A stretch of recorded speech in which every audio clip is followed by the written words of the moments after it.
मेरे प्यारे बच्चों, आप सभी को नमस्कार। आप सभी का स्वागत है कैरियर प्लेटफॉर्म पर। और आज हम कुछ नई चीज आप लोगों के लिए लेके आए हैं। जी जी, जबरदस्त तरीके से तैयार हो जाइए। लीनियर कॉम्बिनेशन वाले क्वेश्चन में प्रॉब्लम है, कैसे बनाए, मैं उस पर डिस्कस करता हूँ।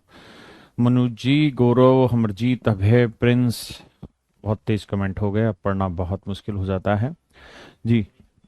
तो मेरे प्यारे बच्चों, आइए, आज हम जो पढ़ने जा रहे हैं बहुत यूनिक चीज पढ़ने जा रहे हैं। एक बात बताइए मुझे मेरे बच्चे, बात ये बताइए कि मैं आपको ये कहूं कि मेरे बच्चों सबसे पहले मुझे ये बताइए कि पेरीमीटर क्या होता है। मेरे प्यारे बच्चों, पेरीमीटर क्या होता है, जिसे हिंदी में आप परिमाप कहते हैं।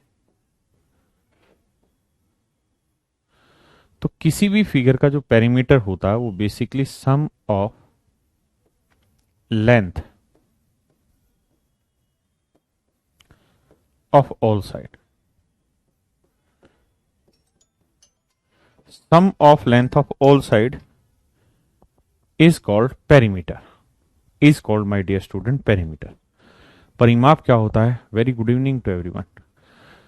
कि किसी भी चीज की सारी साइड्स की लेंथ का जो सम होता है मेरे प्यारे बच्चों, वो कहलाता है परिमाप, कहलाता है पेरीमीटर कहलाता है। अब मैं आपको कहूं कि यार ये कोई स्क्वायर है, तो आप मुझे ये बताइए, अगर ये साइड 5 है, ये साइड भी 5 है, ये साइड भी 5 है, ये साइड भी 5 है, तो मेरे प्यारे बच्चों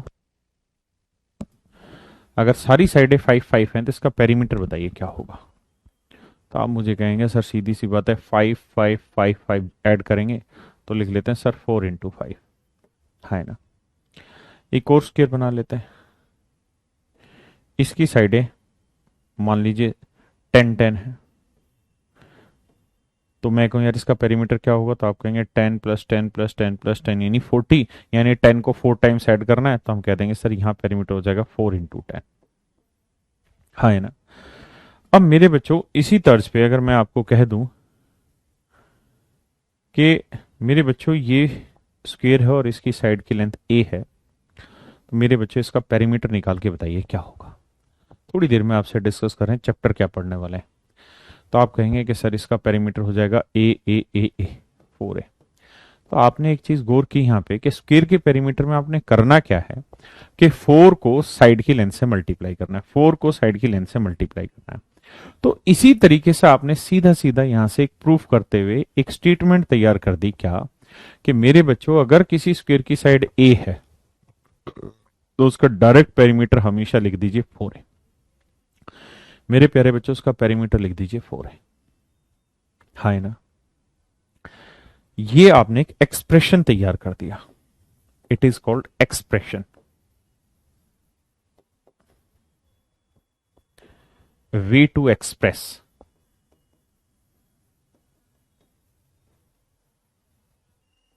रिप्रेजेंट, यानी इस चीज को रिप्रेजेंट करने का आपने एक तरीका चुन लिया, उसी तरीके को हम एक्सप्रेशन कहते हैं। क्या आपने कह दिया कि सर अगर ये स्क्वायर है और अगर ये साइड एक्स एक्स है तो सर इसका पेरीमीटर हमेशा ही 4x होगा, है ना मेरे बच्चे। क्या हो जाएगा मेरे बच्चे? 4x। नेक्स्ट टाइम मैं आपको कह दूं कि यार ये रेक्टेंगल है, ये लेंथ है, ये ब्रेड्थ है, ये लेंथ है, ये ब्रेड्थ है, मेरे प्यारे बच्चों मुझे इसका पेरीमीटर बताइए। तो आप कहेंगे सर पेरीमीटर होता है साइड का sum, sorry sum of length of side. तो सर यहां करेंगे तो ये l + b + l + b हो जाएगा, भाई सारी साइडों का जोड़ करें होंगे, तो l और l 2l आ जाएगा, b और b 2b आ जाएगा, है ना। दो कॉमन ले लेंगे तो सर लेंथ प्लस ब्रेड्थ। मेरे प्यारे बच्चों ये आपने एक एक्सप्रेशन तैयार कर लिया। अब मान लीजिए मैंने आपको एक नया रेक्टेंगल बना के दे दिया, कहा इसकी साइड 10 है, इसकी साइड 6 है, तो बताइए पेरीमीटर। तो आप सीधा इस एक्सप्रेशन को लगाएंगे, सर 10 और 6 16, 16 दूनी 32, सीधा आंसर लिख रहे हैं, सीधा आंसर लिखने लग रहे हैं, है ना। तो यानी मेरे प्यारे बच्चों यहां आपने रेक्टेंगल को रिप्रेजेंट करने का एक तरीका बना दिया कि सर ये एल है, ये बी है, तो इसका perimeter twice of L plus B है, एल प्लस बी है। हाँ है ना मेरे प्यारे बच्चों। अब मैंने एक सवाल और दिया और आपको कहा कि सर ये रेक्टेंगल है, इसकी ये साइड 4.5 है, ये साइड सर 3.5 है, तो मुझे आप इसका पेरीमीटर बताइए। तो आप कहेंगे सर पेरीमीटर का फार्मूला था twice of L plus B. तो सर टू लेंथ है 4.5 और ब्रेड्थ है 3.5, तो जोड़ा तो ये आ गया मेरे बच्चे 4 3 7 8 19 16, तो सर इसका पेरीमीटर आ गया 16। तो मेरे बच्चों ये था एक एक्सप्रेशन, इस एक्सप्रेशन का आपने यूज किया।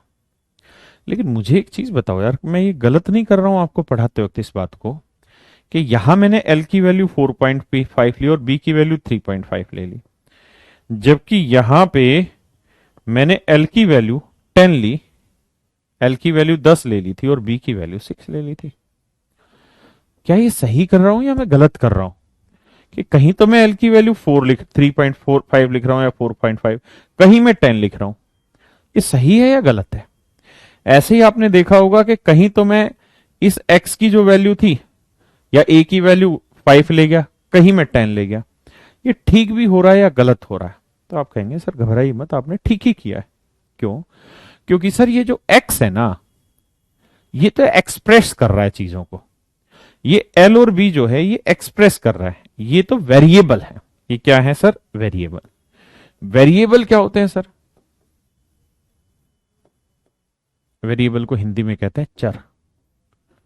चर का मतलब होता है चलना, जो चलते रहे, मतलब वेरी करते रहे, डिफर होते रहे, चेंज होते रहे, ये कहलाता है मेरे बच्चे वेरिएबल। वेरिएबल का मतलब जो चीज लगातार बदलती चाहिए वो वेरिएबल कहलाती है। हाँ है ना? मैं कह दूं कि यार 4 into x और 4 into 5, क्या ये चीज आप निकालेंगे तो बदल देंगे? नहीं बदलेंगे। आप इसका आंसर 20 ही रखेंगे, मैं भी इसका आंसर 20 रखूंगा, किसी और भाई से पूछेंगे तो भी 20 आएगा। लेकिन मेरे बच्चे यहां अगर मैं x की वैल्यू 2 रख दूंगा तो आंसर 8 आ जाएगा, x की वैल्यू 3 रख दूंगा तो आंसर 12 आ जाएगा, 10 रख दूंगा तो मेरे बच्चे आंसर 40 आ जाएगा। यानी x की वैल्यू यहां वेरी हो सकती है, यहाँ x की वैल्यू वेरी हो सकती है। इसीलिए मेरे बच्चे हम इसे बोलते हैं हैंड राइट। मेरी हैंड राइटिंग अच्छी, थैंक यू बेटा का। इसको इसलिए मेरे प्यारे बच्चों हम इसे बोलते हैं वेरिएबल। इसे हम क्या बोलते हैं मेरे प्यारे बच्चों? वेरिएबल बोलते हैं। क्या बोलते हैं? वेरिएबल बोलते हैं। और इस वाले पार्ट को हम बोलते हैं कांस्टेंट। इसको हम बोलते हैं मेरे बच्चे कांस्टेंट, हिंदी में इसे स्थिरांक बोलते हैं, जिसकी वैल्यू फिक्स होती है, जिसकी वैल्यू फिक्स होती है मेरे बच्चे, जिसकी वैल्यू फिक्स होती है। तो मेरे प्यारे बच्चों अब तक मैंने आपको 4 चीजें समझाने का प्रयास किया।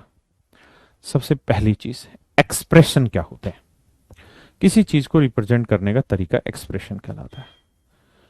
दूसरा मैंने बताया कि वेरिएबल क्या होते हैं। तो वेरिएबल बेसिकली ऐसी वैल्यूज होती हैं जो चेंज होती रहती हैं, जो चेंज होती रहती है। हाँ है ना? बात आती है कि जी वेरिएबल को रिप्रेजेंट किससे करते हैं, तो अल्फाबेट से रिप्रेजेंट कर देते हैं, अल्फाबेट से। जैसे X Y Z W A B C, ये सारे क्या होते हैं? वेरिएबल होते हैं मेरे बच्चे, ये सारे क्या होते हैं? वेरिएबल होते हैं। फिर मैंने बताया कि कांस्टेंट क्या होता है। तो कांस्टेंट ऐसी वैल्यू होती है जो फिक्स होती है, जिसको लेके कोई शक संदेह ना हो। हाँ है ना? जिसका सभी ने सेम उत्तर देना हो, ये कांस्टेंट कहलाता है मेरे प्यारे बच्चों। मेरी बात समझ पाए? तो मैंने अभी तक कुल मिला के आपको 3 ही चीजें बताई हैं कि एक्सप्रेशन क्या होता है, ठीक है जी, कांस्टेंट क्या होता है और वेरिएबल क्या होता है। तो मेरे प्यारे बच्चों, अगर कोई एक्सप्रेशन, अगर कोई एक्सप्रेशन वेरिएबल टर्म से मिलके बना होगा वेरिएबल टर्म से मिलकर बना होगा, से मिलकर बना होगा, बना होगा, तो उसे हम अलजेब्रा के नाम से भी जानते हैं और उसे हम एल्जेब्रिक एक्सप्रेशन भी बोल देते हैं, उसे हम एल्जेब्रिक एक्सप्रेशन भी बोल देते हैं, उसे मेरे बच्चों हम एल्जेब्रिक एक्सप्रेशन भी बोल देते हैं।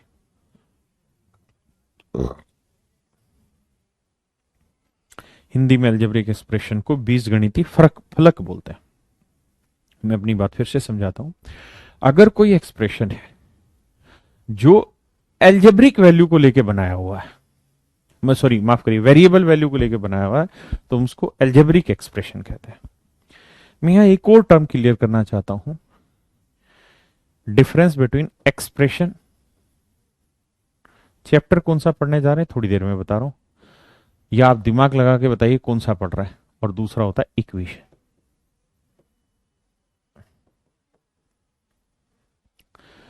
मेरे प्यारे बच्चों, इक्वेशन का मतलब होता है जब इक्वेट करते हैं, इक्वेट करते हैं, जब हम इक्वेट कर देते हैं, बराबर कर देते हैं, बराबर कर देते हैं, किसी चीज से तुलना दिखा देते हैं, कंपैरिजन दिखा देते हैं मेरे बच्चे, उसे हम इक्वेशन कहते हैं। उसे हम क्या कहते हैं? बहुत सुंदर प्रिंस, अभिनव, अंशिका, अनुराग, सूर्या, बिल्कुल सही बताया कौन सा चैप्टर पढ़ाने वाला हूं। बहुत सुंदर मेरे बच्चों। Shailendra, very good. बताइए कौन सा चैप्टर पढ़ा रहा हूं? Algebraic letter is wrong. हो सकता है मैंने एल्जेब्रिक की स्पेलिंग गलत लिख दी हो, बट आप उसको छोड़िए, मैं मैथ का टीचर हूं, मैथ सही लिखूंगा। Vanshika, very good, brilliant. आ जाइए मेरे बच्चे। जब आप इक्वेट कर दें इक्वेशन को, तो मेरे बच्चे वो इक्वेशन हो जाती, इक्वेट कर रहे होते। और एक्सप्रेशन यानी जो चीजों को सिंपल रिप्रेजेंट कर रहा हो, है ना। जैसे मैं कहूं कि स्क्वायर का पेरीमीटर बताइए क्या होगा, तो आप कहेंगे 4x, x is the side, ये पेरीमीटर है। लेकिन अगर मैं आपको ये कह दूं कि किसी स्क्वायर का पेरीमीटर 20 है, मतलब 4x बराबर 20, तो x की वैल्यू बताइए, है ना। मेरी बात समझे? अब है नहीं, आकाश कह रहे हैं इरेशनल नंबर। नहीं नहीं आकाश, कैसी बात कर रहे हो? अभिमान सही बताएं, सत्यजीत सही बताएं। तो मेरे प्यारे बच्चों, आप समझ पाए? मैंने कह दिया कि भैया 7x -28, ये एक्सप्रेशन है। लेकिन अगर मैंने ये लिख दिया कि 7x -28 इक्वल टू 42, तो ये इक्वेशन बन गई, है ना। जब आप किसी एक्सप्रेशन को किसी दूसरे एक्सप्रेशन के इक्वेट कर देते हैं, या एक्सप्रेशन को इक्वल में किसी चीज के रख देते हैं, तो इक्वेशन बन जाती है। और अगर बिना इक्वेशन मतलब इक्वल के कुछ रखते हैं, तो एक्सप्रेशन रहता है नॉर्मल, है ना मेरे बच्चे। वो रहता है मेरे प्यारे बच्चों एक्सप्रेशन।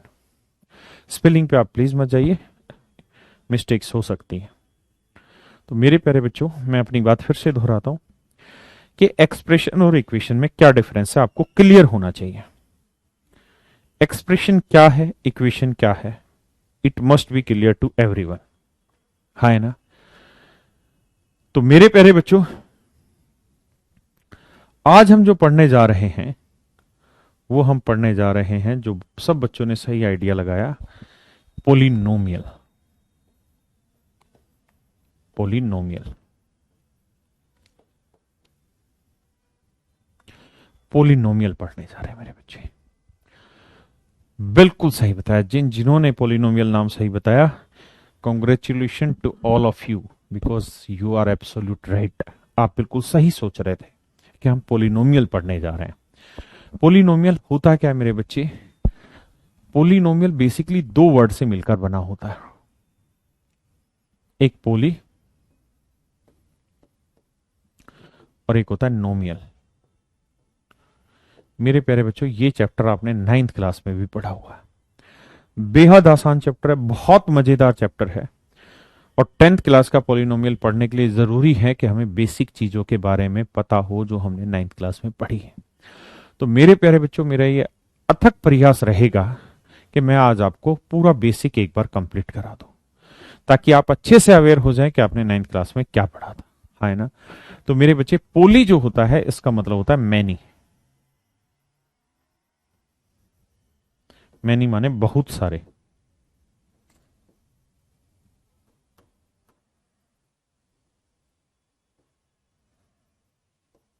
बहुत सारे। और नोमियल माने होता है टर्म। टर्म को हिंदी में कहते हैं मेरे बच्चे पद। तो जब बहुत सारे पद होते हैं तो उसे मेरे प्यारे बच्चों हम कहते हैं polynomial.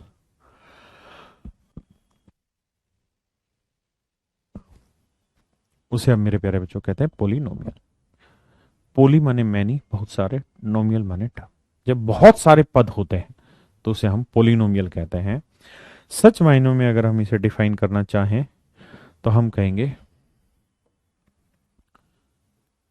Polynomial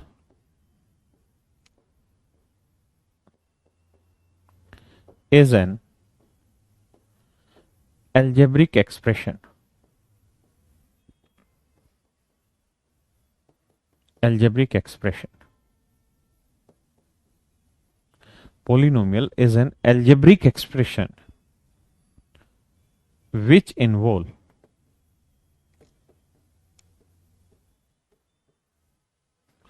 which involve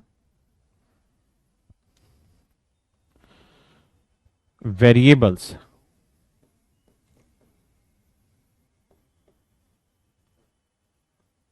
with non-negative exponent.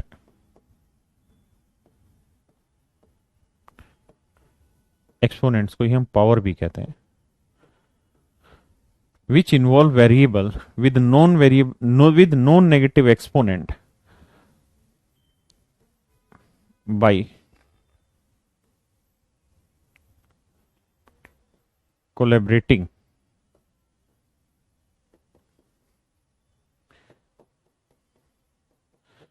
Mathematical operation.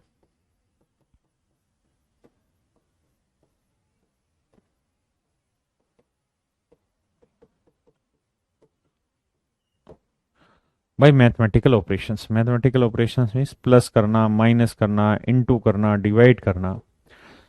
तो मेरे प्यारे बच्चों एक बार इसको पढ़िए, फिर इसके शब्द से शब्द आपको समझाता हूं, और इतना बढ़िया से समझाता हूं कि आप जीवन भर याद रखेंगे, कभी पोलिनोमियल भूलेंगे ही नहीं, रटने की जरूरत ही नहीं पड़ेगी। बना ली बेटा?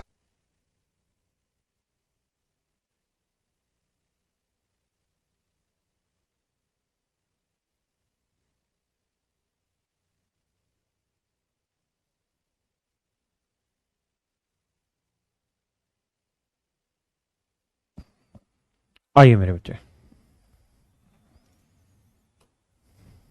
अब मैं आगे बढ़ता हूं मेरे बच्चों। अब इसके एक एक शब्द को समझाता हूं।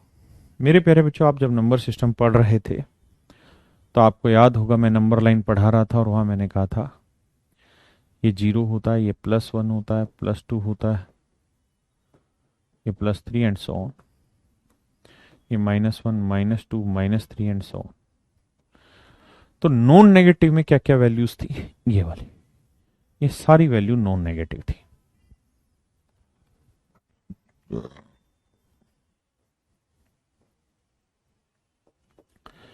मैंने पता नहीं इंटीजर लिखा है कि नहीं लिखा। Non negative integral, integral, integral exponent, non negative integral.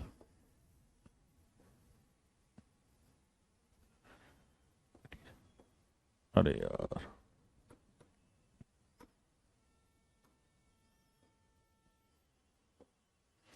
Non negative integer power,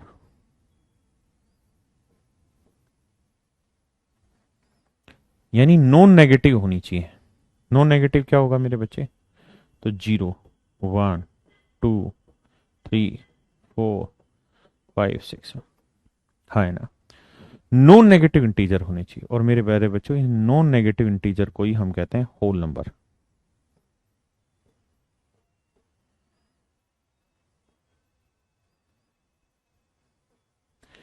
इसी को ही हम कहते हैं होल नंबर, हिंदी में पूर्ण संख्याएं भी बोलते हैं। तो सबसे पहली बात तो ये कि जो पावर होनी चाहिए, एक्सपोनेंट का मतलब पावर, जैसे मान लीजिए मैंने लिखा एक्स की पावर 5, तो ये वाली जो चीज है ना, ये कहलाती है एक्सपोनेंट। ये क्या कहलाती है मेरे बच्चे? एक्सपोनेंट। इंटीजर यानी आपको बताया था ना कि हम नंबर को दो हिस्सों में बांट सकते हैं, कि इंटीजर हो सकते हैं या डेसिमल, या तो इंटीजर में आ सकते हैं या डेसिमल में आ सकते हैं। तो डेसिमल के अलावा बाकी सारी वैल्यू क्या थी? इंटीजर। ये तो मैंने पढ़ाया हुआ मेरे बच्चे। हाँ वाजिद भाई, स्टार्ट करा दिया पोलिनोमियल। तो नॉन नेगेटिव इंटीजर होने चाहिए एक्सपोनेंट में, यानी 0 1 2 3 4 5 होने चाहिए, तो वो मेरे बच्चे पोलिनोमियल होगा। दूसरी चीज, एल्जेब्रिक एक्सप्रेशन होना चाहिए जिसमें नॉन नेगेटिव पावर होनी चाहिए, और वो आपस में जुड़े होने चाहिए मैथमेटिकल ऑपरेशन से, प्लस माइनस इनटू डिवीजन, इस तरीके से। तो ये मेरे प्यारे बच्चों आपका पोलिनोमियल कहलाता है, यानी ऐसे एल्जेब्रिक एक्सप्रेशन जिसमें वेरिएबल इन्वॉल्व हो। ठीक है जी। नॉन नेगेटिव इंटीग्रल पावर होनी चाहिए, तो वो मेरे प्यारे बच्चों हमारा कहलाता है पोलिनोमियल। अब मुझे ये बताओ मेरे बच्चे कि किसी भी पोलिनोमियल में जो नंबर ऑफ टर्म है, नंबर ऑफ टर्म, वो फाइनाइट होंगी या इनफाइनाइट होंगी? हाउ मेनी नंबर्स और how many maximum number are there in any polynomial? मतलब किसी पोलिनोमियल में अधिकतम कितनी टर्म हो सकती है? How many maximum term can be possible in an polynomial? एक पोलिनोमियल में अधिकतम कितने पद हो सकते हैं बताओ? इनफाइनाइट, क्या अनंत पद हो सकते हैं? हाउ मेनी टर्म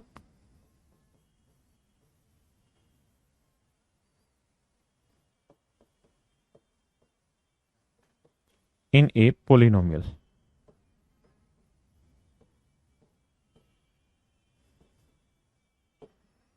एक पोलिनोमियल में कितनी टर्म हो सकती है?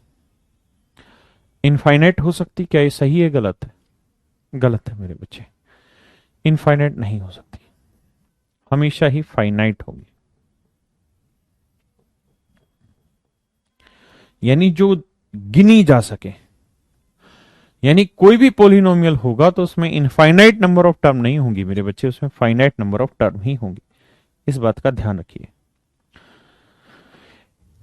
क्या कि every polynomial has many term but it could not be infinite term. बहुत सारी टर्म होगी बट इनफाइनाइट नहीं होगी। हाँ ना, एक बच्चा कह रहा है 2 टर्म, मैक्सिमम पूछ रहा हूं मेरे बच्चे, बहुत सारी टर्म हो सकती है बट इनफाइनाइट नहीं, फाइनाइट टर्म होगी। जब आप घर पे इन चीजों को एक बार पढ़ेंगे तो एक एक चीज को समझते चले जाइए, एक एक चीज के नोट्स तैयार करते चले जाइए। अब मेरे बच्चे आगे आते हैं कि भाई जो पोलिनोमियल है, मैंने आपको वेरिएबल बता दिया, अलजेब्रिक एक्सप्रेशन बता दिया, टर्म बता दिया, कांस्टेंट बता दिया। एक शब्द आपने सुना होगा मेरे बच्चे, कोफिशिएंट। कोफिशिएंट, क्या इसका अर्थ जानते हैं? कोफिशिएंट, जैसे मान लीजिए मैंने लिखा ये कोई अलजेब्रिक एक्सप्रेशन एक्स स्क्वायर,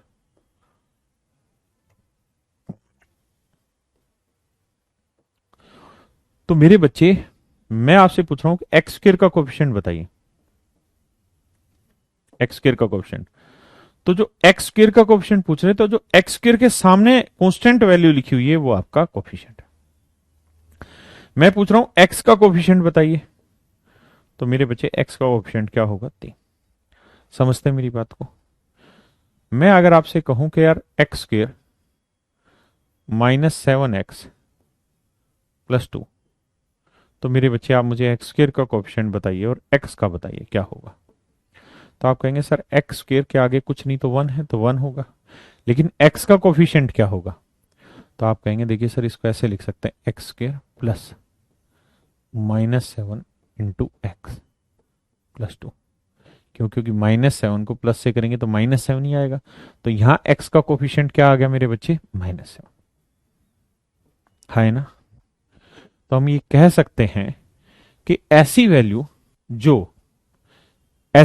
मेरे प्यारे बच्चों जो वेरिएबल के सामने लिखी जाती है मल्टीप्लाई करके, वो कोफिशिएंट कहलाती है। तो कोफिशिएंट पॉजिटिव भी हो सकता है, नेगेटिव भी हो सकता है, पॉजिटिव भी हो सकता है, नेगेटिव भी हो सकता है। हाँ है ना। आइए जरा कुछ सवालों पे देखते हैं कि आप कोफिशिएंट को कितना मानते हैं, कितना समझते हैं, कितना प्यार करते हैं।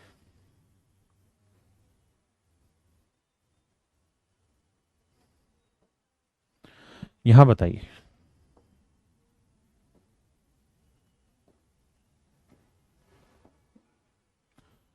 मुझे ये बताइए,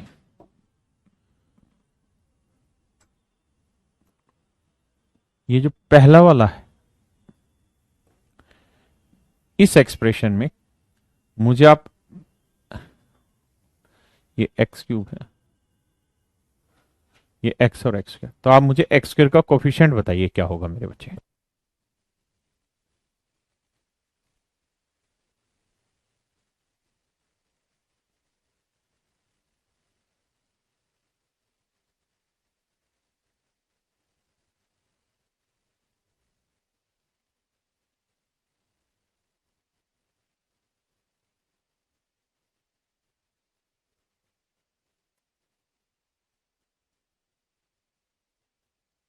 देखिए मेरे बच्चे, तो यहां एक्स स्क्वायर के आगे क्या है, 7, तो एक्स स्क्वायर का कोफिशिएंट क्या होगा मेरे बच्चे, 7।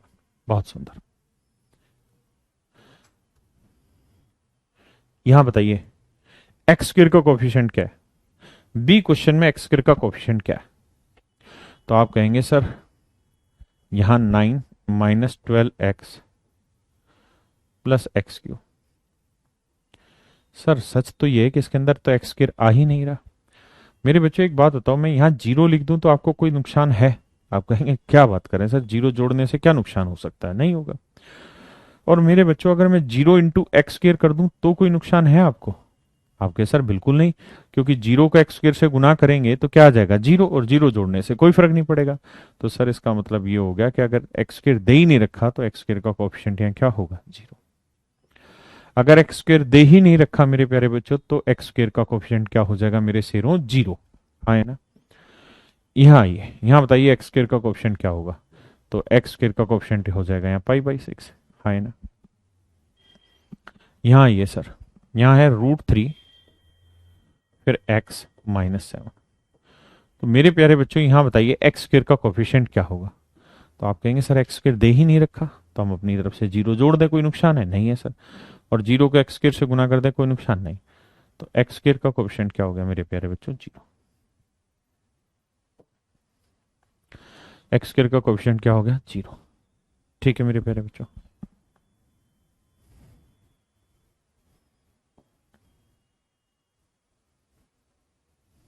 क्या आप समझ पाए?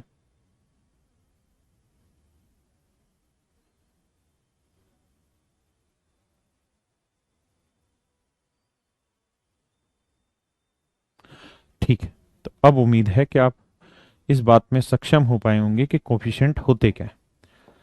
एक चीज ये मेरे बच्चों, मुझे बताइए √5 कांस्टेंट है या वेरिएबल है? इज इट कांस्टेंट और वेरिएबल? तो ध्यान रखिएगा ये कांस्टेंट वैल्यू है, वेरिएबल नहीं है। वेरिएबल तब होता है जब कोई वेरी वाली वैल्यू होती है, x y z a b c d, ये सब होता तो वेरिएबल होता ना। ये तो कांस्टेंट है।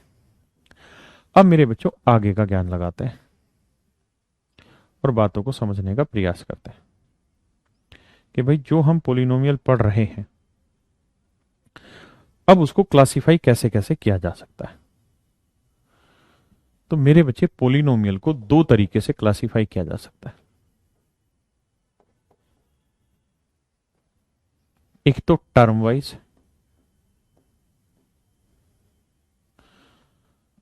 और एक सब थोड़ी देर में एक्सप्लेन कर रहा हूं डिग्री वाइज। एक टर्म वाइज और एक डिग्री वाइज। पहले टर्म वाइज करते हैं मेरे बच्चे। टर्म क्या होती है मेरे प्यारे बच्चों, अगर किसी पोलिनोमियल में एक ही टर्म यूज हो रही है, एक टर्म मतलब जैसे मैंने लीजिए मैंने लिख दिया 5x, हाँ है ना।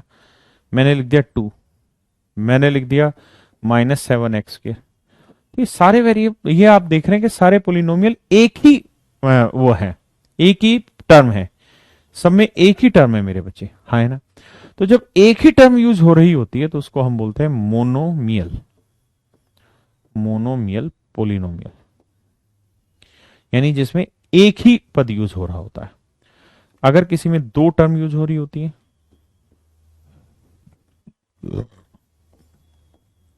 तो उसे मेरे बच्चों कहते हैं बाइनोमियल।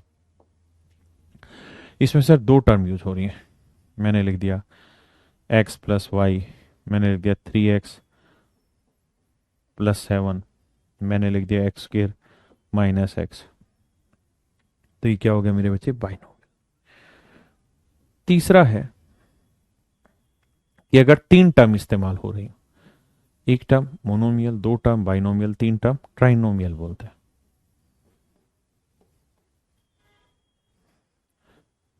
ट्राइनोमियल यानी जिसमें तीन टर्म इस्तेमाल हो रही होती है। जैसे मैंने लिखा x² प्लस 5x+7, तीन टर्म इस्तेमाल हो गई, हाँ है ना।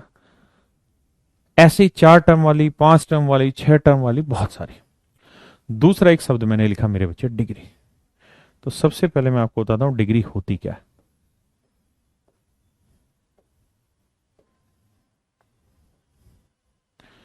तो मेरे प्यारे बच्चों, डिग्री जो होती है वो highest power, highest power of polynomial होती है, हाईएस्ट पावर ऑफ पोलिनोमियल होती है। यानी जो पावर होगी पोलिनोमियल की, उसकी जो हाईएस्ट पावर होगी वो मेरे प्यारे बच्चों हमारी क्या कहलाती है, डिग्री कहलाती है, हाँ है ना। क्या कहलाती है मेरे बच्चे, डिग्री कहलाती है। जैसे बाई एग्जांपल आपको समझाने का प्रयास करता हूं।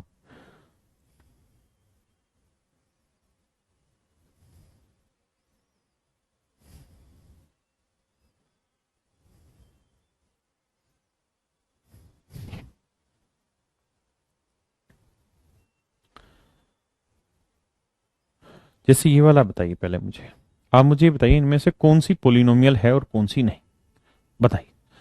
ये पांच क्वेश्चन है ABCD, जल्दी से बताइए। विच one do you think is polynomial and which one do you not think.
आइए मेरे बच्चे, भाई पोलिनोमियल होने के लिए जरूरी है कि जो पावर होनी चाहिए वो नॉन नेगेटिव होनी चाहिए, यानी होल नंबर में होनी चाहिए।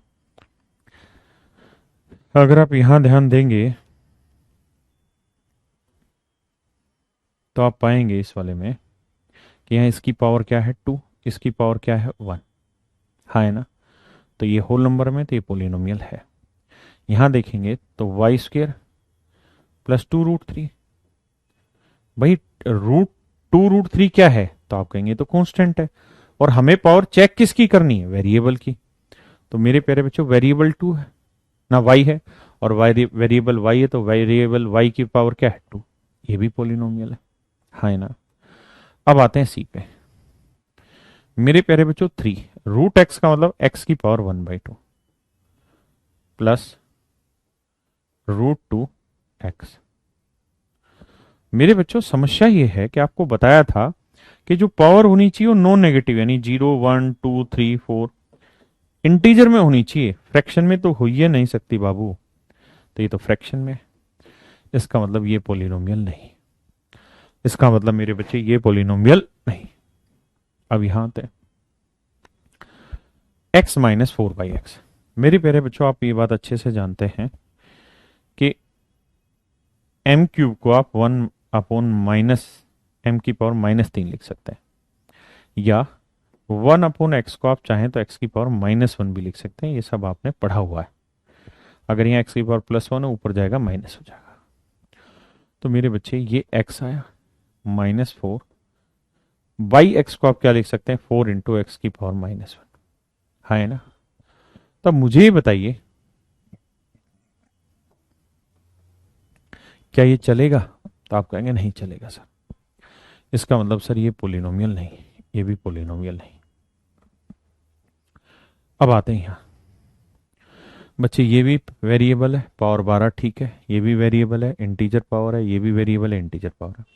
ये पोलिनोमियल तो है, लेकिन उसने कंडीशन दी कि 1 वेरिएबल, कि पोलिनोमियल तो हो लेकिन कितने वेरिएबल के होने चाहिए, 1 वेरिएबल के होने चाहिए। तो मेरे प्यारे बच्चों ये पोलिनोमियल तो है बट 1 वेरिएबल का नहीं है, क्योंकि x, y और t 3 वेरिएबल हो गए।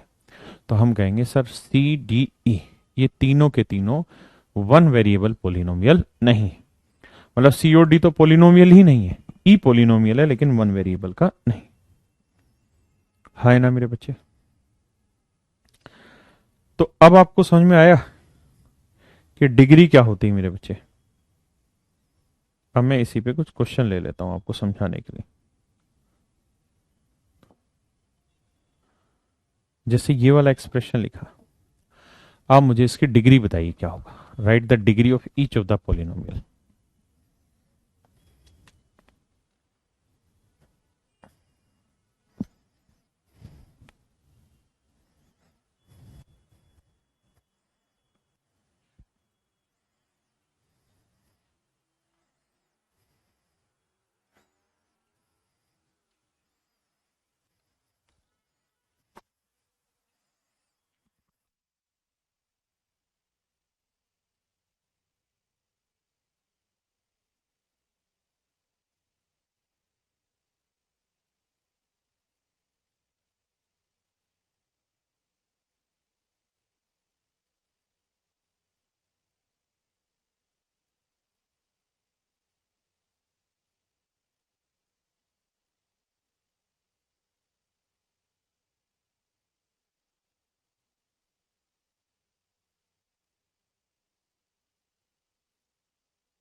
आइए मेरे बच्चे बताइए,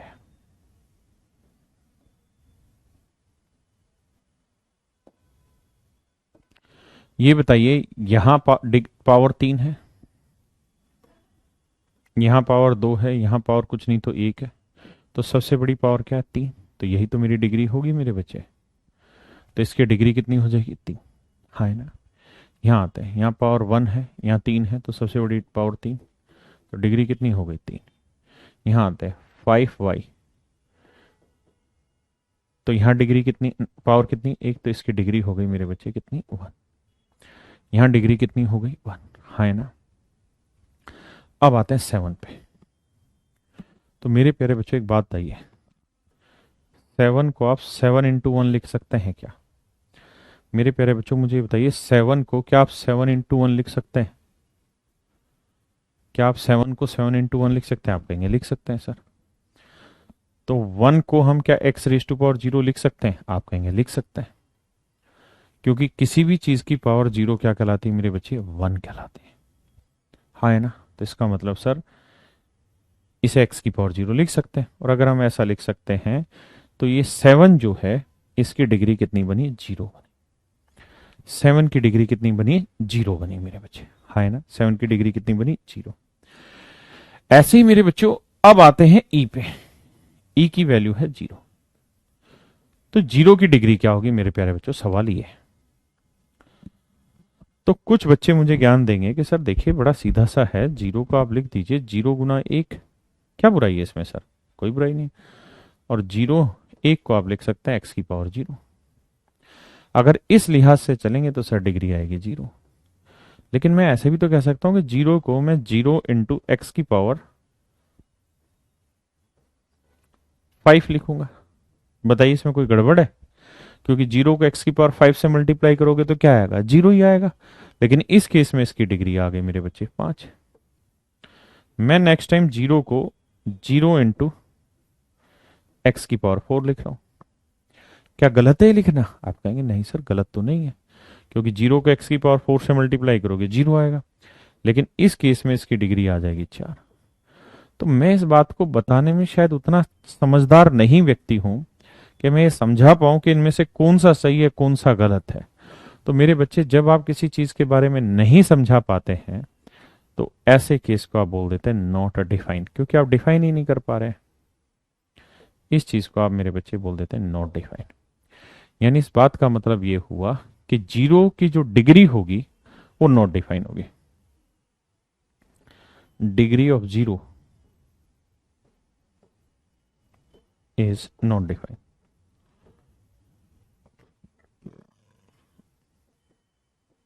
इज नॉट डिफाइन। इस बात को भी समझे।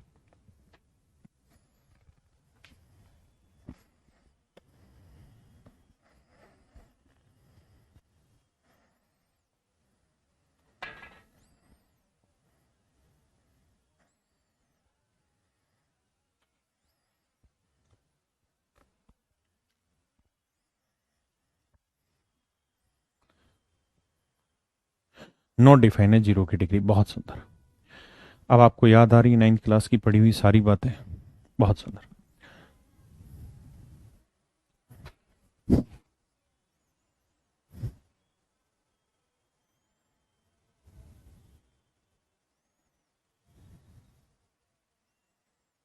बताइए मेरे बच्चे, इनमें से कौन कौन सा पोलिनोमियल है, कौन कौन सा नहीं?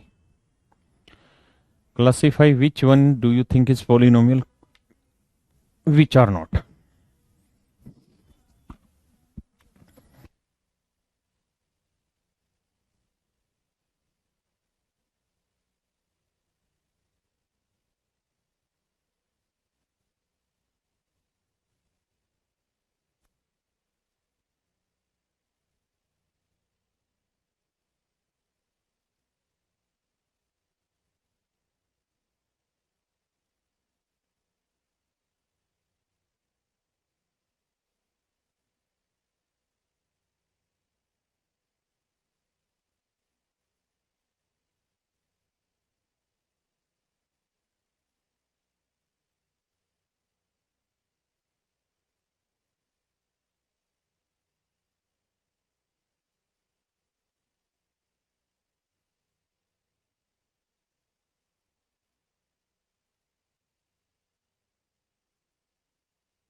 मेरे प्यारे बच्चों, ये पोलिनोमियल हो जाएगी? ये नहीं होगी, क्योंकि अपोन में x आ गया, जब ऊपर जाएगा तो x⁻⁻1 आ जाता है। ये भी नहीं होगी क्योंकि x⁻ इंटीजर होनी चाहिए। ये भी नहीं होगी क्योंकि x⁻ इंटीजर होनी चाहिए, जबकि यहाँ 1/2, इसलिए ये भी नहीं होगी, ये भी नहीं होगी। ये भी नहीं होगी मेरे बच्चे क्योंकि अपोन x और x⁻ क्या होनी चाहिए? इंटीजर होनी चाहिए, लेकिन साथ में पॉजिटिव होनी चाहिए, यानी नॉन नेगेटिव होनी चाहिए। यानी 0 हो सकती, 1 2 3, ये सब कहानियां हो सकती सेट। हाँ है ना मेरे बच्चों? ये x सही ये हो सकता है। कैसे? क्योंकि ये तो सॉल्यूशन है ना, इसको तो सोल्व करना है आपने। कैसे बाबू? देखिए, ये 2/x इंटू x² +7/4x +9। तो मेरे बच्चे ये x⁻1 है, इससे काटेंगे तो यहाँ क्या बचेगा? x⁻1, तो ये आएगा 2x +7/4x +9। तो मेरे प्यारे बच्चों, यहां तो कोई दिक्कत ही नहीं है इसमें। तो इसका मतलब c जो है वो पोलिनोमियल है। हाँ ना? c जो है मेरे प्यारे बच्चों वो क्या है? पोलिनोमियल। अब हम पोलिनोमियल में थोड़ी सी और आगे की चर्चा करते हैं। और समझने का प्रयास करते हैं। पोलिनोमियल को डिग्री के हिसाब से अगर हम बांटते हैं,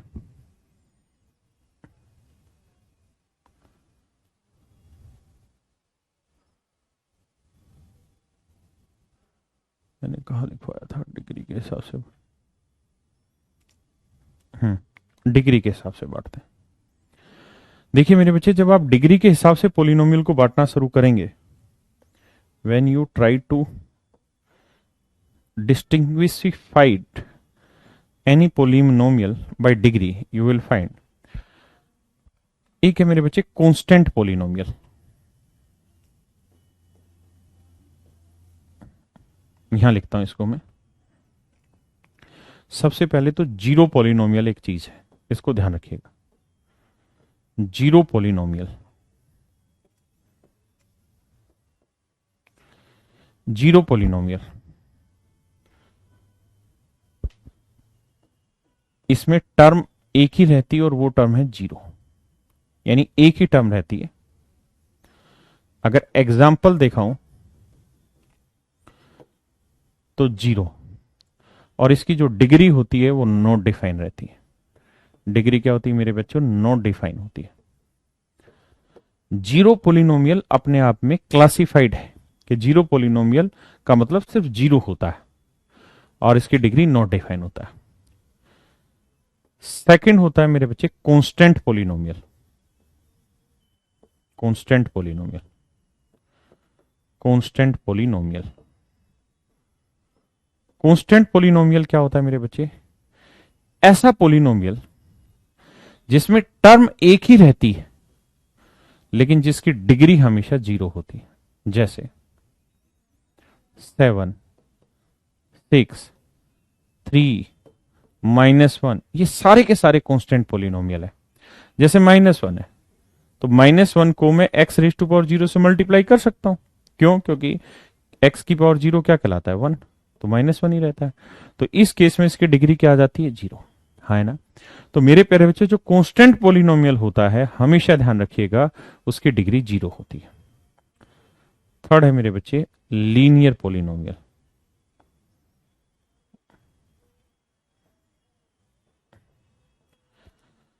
लीनियर पोलिनोमियल जो होता है मेरे प्यारे बच्चों, इसमें अधिकतम दो टर्म हो सकती है। जैसे मैंने कहा 4x - 3, ये लीनियर पोलिनोमियल है।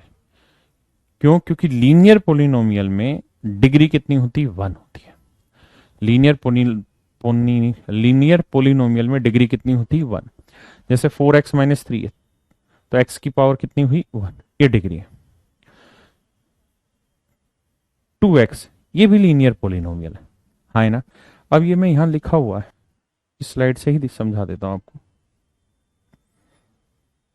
यहां जी, तो मेरे बच्चे, अगर किसी चीज की डिग्री जीरो है तो इसे हम कांस्टेंट पोलिनोमियल कहते हैं। जीरो पोलिनोमियल भी एक किस्म से कांस्टेंट पोलिनोमियल होता है, लेकिन जीरो पोलिनोमियल अपने आप में एक स्पेसिफिक पोलिनोमियल है जो सिर्फ जीरो के लिए डिनोट होता है और इसकी डिग्री नॉट डिफाइन होती है। इसकी डिग्री नॉट डिफाइन होती है। बाकी है जीरो भी constant he, zero is also a constant, but it is called zero polynomial separately, okay, and it's degree zero. अगर डिग्री 1 है तो इसे हम मेरे बच्चे कहते हैं लीनियर पोलिनोमियल। और लीनियर पोलिनोमियल में मैक्सिमम टर्म कितनी हो सकती है? दो। मिनिमम तो एक ही टर्म हो सकती है। जैसे मान लीजिए मैंने 5x लिखा तो एक ही टर्म, मैक्सिमम दो होंगी। लेकिन अगर किसी चीज की डिग्री 2 हो तो इसे हम बोलते हैं मेरे बच्चे क्वाड्रेटिक पोलिनोमियल। क्वाड्रेटिक पोलिनोमियल, इसमें जो डिग्री है वो 2 होगी, यानी मैक्सिमम पावर 2 होगी। तो मैक्सिमम पावर 2 है तो इसमें नंबर ऑफ टर्म कितनी हो सकती है? जैसे यहां 1, 2, 3 टर्म है, तो और कितने कितने टर्म हो सकती है? जैसे मान लीजिए मैंने लिखा होता सिर्फ x², तो ये भी मेरे बच्चे क्वाड्रेटिक पोलिनोमियल होती क्योंकि इसकी पावर 2 है। मैंने लिखा होता x² - 1, तो भी क्वाड्रेटिक पोलिनोमियल ही कहलाती है ना। आप एक चीज गौर करना, क्या कि डिग्री 0 थी तो नंबर ऑफ टर्म मैक्सिमम कितनी बन सकती? 1। डिग्री 1 थी तो मैक्सिमम टर्म कितनी हो सकती थी? 2। भाई एक तो एक टर्म भी बन सकता है, एक 2 टर्म वाला बना सकता है। अगर डिग्री 2 है तो मैक्सिमम टर्म कितनी हो सकती? 3। 1, 2, 3। हाँ है ना। एक टर्म वाला भी हो सकता है, दो टर्म वाला भी बन सकता है डिग्री 3 पे, 2 पे। अगर डिग्री 3 हो गई हो मेरे बच्चे तो इसे हम बोलते हैं क्यूबिक पोलिनोमियल। क्यूबिक पोलिनोमियल, इसमें अधिकतम घातांक 3 होती है। तो इसमें मैक्सिमम टर्म कितनी होती है? 4। मिनिमम कितनी हो सकती? मिनिमम एक भी हो सकती। मान लीजिए मैंने एक्स क्यूब लिख दिया, एक हो सकती, दो भी हो सकती, मैंने एक्स क्यूब -1 लिख दिया, तीन भी हो सकती है, 4, लेकिन मैक्सिमम कितनी हो सकती? 4। फिर है मेरे प्यारे बच्चों, अगर 4 डिग्री हो किसी की तो इसे हम बोलते हैं by quadratic. By quadratic polynomial, जिसमें 4 यानी अधिकतम घातांक कितनी हो? 4। तो इसकी मैक्सिमम टर्म कितनी होंगी मेरे बच्चे? 4। 4 नहीं, मैक्सिमम टर्म इसमें हो जाएंगी 5। कैसे? जैसे मान लीजिए मैंने लिखा A x square, A x की power 4 plus B x cube plus C x square plus D x plus E. यानी मैंने ऐसे लिख दिया कि एक्स की पावर 4 जमा 2x क्यूब जमा 5x स्क्र माइनस 6x जमा 7। तो ये मेरे प्यारे बच्चों कैसी पोलिनोमियल होगी? तो आप कहेंगे बाई क्वाड्रेटिक पोलिनोमियल होगी सर, बाई क्वाड्रेटिक पोलिनोमियल होगी। और अगर बाई क्वाड्रेटिक पोलिनोमियल है तो सर इसकी डिग्री कितनी है? 4। और नंबर ऑफ टर्म कितनी होगी सर? मैक्सिमम इसमें 5, यानी 1 2 3 4 5। तो एक बात यहां से और भी पॉइंट आउट कर लीजिए कि किसी पोलिनोमियल में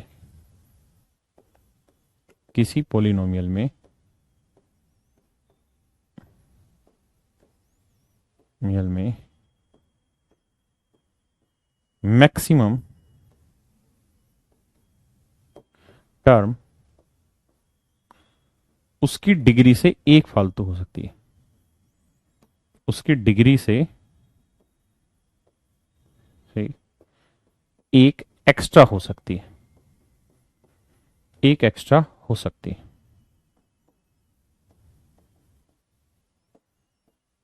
उसकी डिग्री से एक एक्स्ट्रा हो सकती है। किसी पोलिनोमियल में मैक्सिमम टर्म उसकी डिग्री से एक एक्स्ट्रा हो सकती है मेरे प्यारे बच्चों। ये कहलाती है एक पॉइंट। एक क्वेश्चन पूछा गया था कि एक पोलिनोमियल है, उसकी डिग्री है 30, तो बताइए उसमें मैक्सिमम नंबर ऑफ टर्म कितनी होगी?